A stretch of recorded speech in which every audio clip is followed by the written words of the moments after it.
tepat tanggal 17 Agustus, di hari Jumat itu, tahun 1945, jam 10 pagi, di Jalan Pegangsaan Timur, jangan lupakan, nomor 56. Nomor itu penting karena menunjukkan satu tempat tertentu.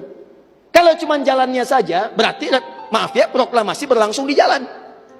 Ini ada nomornya, nomor itu menunjukkan kedudukan tempat. Ini jalan.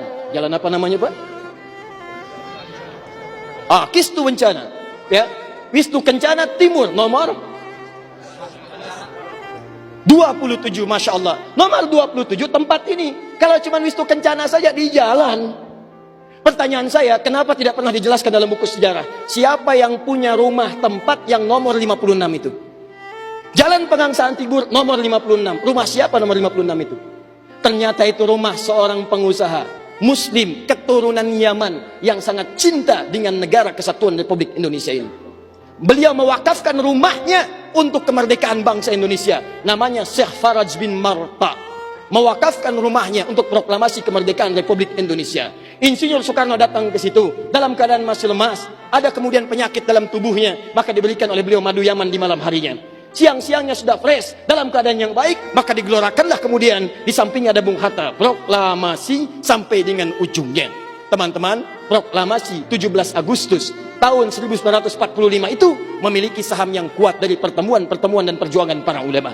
Karena itulah teriakan takbir yang digelorakan oleh Bung Tomo dari Surabaya itu. Allahu Akbar, Allahu Akbar. Terjemahan takbir itu kalau diterjemahkan dalam bahasa Indonesia adalah Allah yang maha besar, Allah yang maha kuasa. Kalimat Allah yang maha kuasa itu negara kesatuan Republik Indonesia mengapresiasi dan menanamkan dalam undang-undangnya. Baca pembukaan undang-undang dasar. Atas berkat rahmat Allah yang maha kuasa. Kalimatnya Allah, tidak ada yang lain lagi. Atas berkat rahmat Allah yang maha kuasa. Dan dengan didorongkan oleh keinginan luhur. Jadi keinginan luhur itu diletakkan di akhir setelah Allah yang maha kuasa. Karena dari dulu itu memang punya keinginan luhur. Pengen merdeka, tapi belum dapat. Siapa kemudian yang mempercepat keinginan luhur itu? Allah yang maha kuasa. Atas berkat rahmat Allah yang maha kuasa. Dan dengan didorongkan oleh keinginan luhur, maka rakyat Indonesia menyatakan dengan ini kemerdekaannya. Dari situ kemudian jadikan sebagai sila dari 5 dasar sila ketuhanan itu. Ketuhanan yang Maha Esa, sila yang pertama. Siapa ketuhanan yang Maha Esa itu? Dalam pengertian kita, Esa artinya ahad. Qul huwallahu ahad. Ditafsirkan kemudian dengan perlindungan dari negara, pasal 29 ayat 1 untuk dasar negaranya. Negara berdasar atas ketuhanan yang Maha Esa. Karena itu kalau di bumi Indonesia ini ada orang-orang yang anti Tuhan, ada orang-orang yang menolak ketuhanan, sesungguhnya dia sedang melanggar undang-undang. Dan pasal 29 ayat 2-nya, negara menjamin kita untuk menerapkan nilai-nilai ketuhanan dalam bentuk ibadah. Perhatikan bacaannya. Negara menjamin kemerdekaan tiap-tiap penduduk untuk memeluk agamanya masing-masing dan beribadah menurut agama dan kepercayaannya itu. Bagi kita, pengajian adalah ibadah.